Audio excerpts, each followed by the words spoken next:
Businesses don't usually die from a lack of ideas. Matter of fact, they don't even die from competition. More often than not, they die from comfort, from the soft, seductive appeal of repeating the things that already work, from sitting back in your chair and saying, I've made it. That moment, that very single moment that you think to yourself, I've made it, is the same moment that you let comfort wrap around you like some warm blanket. And that is the exact same moment where growth will stop. Look at companies you once thought were invincible.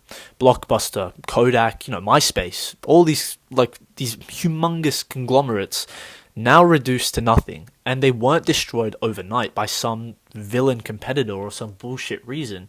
Instead, they destroyed themselves simply by clinging onto comfort as if it was the repeated formula for succeeding. They mistook that momentum that they had for performance, and they confused past success with future certainty and projections.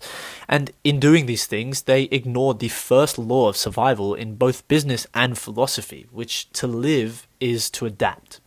Now, Joseph Schumpeter called it creative destruction. It's that truth that capitalism survives by devouring its own creations, and old models collapse and new ones will rise in place of them. Whatever thrives today must eventually be replaced. It's impossible for something to last forever. And yet, when leaders find themselves sitting on top of their throne, the throne of something that works, they start to imagine they are the exception for some reason. Comfort will start to tell them, protect it, guard it, and don't take those risks. Don't change the thing that isn't broken. However, that mindset, that very thought, don't change what isn't broken, is the same exact mindset that will break it. Now, Friedrich Nietzsche, he said that life itself is the will to power, the very force that drives every being to overcome itself. To stay still is to decay. To grow, you must shed skin, you must reinvent, and you even must destroy parts of yourself that you previously thought were invincible. However, comfort resists this ideology. Comfort tells you that what you are right now is enough forever, and you can project it to last for the rest of your life. And that is how that rot begins. That's how that decay and that fall off begins. It's not in collapse, but instead in that very preservation that you believe is survival. The same will apply to you, the individual. You are a person, and if you are building something, whether it's a business or a career or even just yourself on a self-improvement journey, beware of that plateau, the point where you reach some sort of certainty and security and some recognition. Maybe it could be income, maybe it could be just contention within yourself, because that is the very point where most people will stop, or they'll be satisfied. They'll coast and maintain that level of security, and slowly and imperceptibly they will fade into irrelevance. Comfort is a slow death. It's not a quick one that shows itself very loud.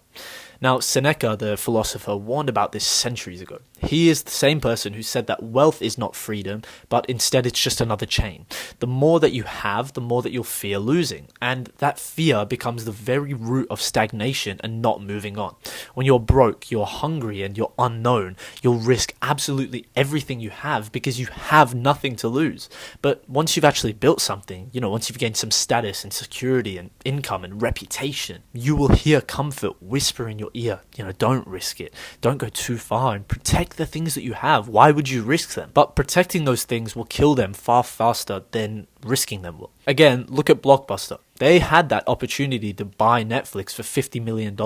Instead, what they did was they laughed it off because they were comfortable. Why would they change when they were already winning so far ahead? That very decision, that laughable $50 million for some shit company like Netflix, cost them absolutely everything, and now they're shit, now they're nothing. Blockbuster has failed. Comfort is the very thing that killed them long before their competition did. And the harsh reality is this: it's that business, like life, is a war, and it's a war against time. Every single product that you sell has some sort of expiration date. Every single strategy has a lifespan that is going to expire. Every single advantage that you have will erode. And the only weapon that you have against that erosion and that stagnation is movement. Movement and reinvention. The willingness to abandon comfort before comfort abandons you at your bottom. So here is that paradox that I'm talking about. Comfort, while it feels safe, is the riskiest position you can take. Discomfort, while it feels dangerous, is where real growth and real safety lies. Because discomfort equals movement, and movement equals survival.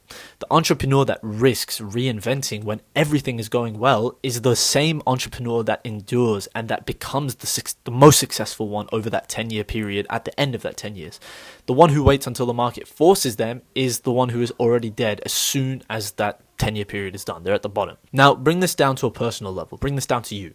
Personally, where are you comfortable? Where are you coasting in life? What things are you just allowing to slide? Because, it's just how it's been from the start. Where are the very things that you told yourself, I've done enough, I'm happy with this? That is the exact point that you should be questioning. Because if you're an honest person, the things that you are most afraid to change are probably the things that you most need to change. Friedrich Nietzsche's eternal recurrence is worth thinking about here. It's worth pondering upon. Imagine living the same life over and over and endlessly repeating every single decision. Would you still make those choices that you've made now? Or are you stuck in the comfort of routines that actually deaden you and they slowly are repeating patterns that no longer serve you? Businesses collapse the exact same way that individuals waste their lives away. Slowly, quietly, and in the name of safety. Comfort whispers to them, don't risk and don't move and don't question. But philosophy and reality as a whole reminds us that everything that doesn't grow dies. The market doesn't wait. Life doesn't wait. Time doesn't wait. None of these things are waiting for you to make your move. Instead, you have to be the one to act upon them initially. Comfort is the enemy. Not because it feels bad. That's wrong. Comfort feels amazing. But instead, because it feels too good, it feels too amazing.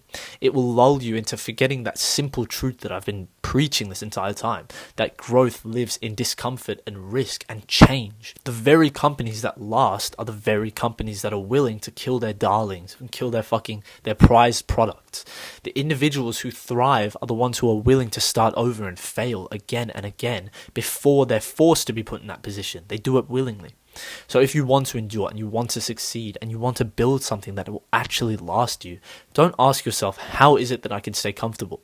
Instead, ask yourself, where is it that I'm too comfortable right now? And what would it look like to destroy that comfort before that comfort destroys me? Because in business, in life, in absolutely everything, you're either becoming or you're decaying. And comfort will always choose decay. There is no exception.